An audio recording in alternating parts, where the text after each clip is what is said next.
मँगलोरला आलो त्यावेळेस हे दृश्य आहे.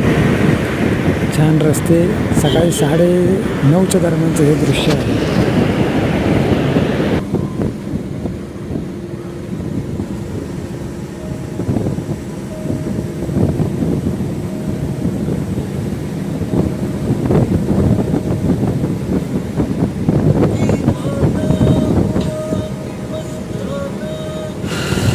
आणि हा उडपी जवळचा समुद्रकिनारा मेन हायवेच्या जवळच आहे. जवळ म्हणण्यापेक्षा मेन हायवे त्याच्या समुद्रकिनाऱ्याच्या शेजारूनच जातो.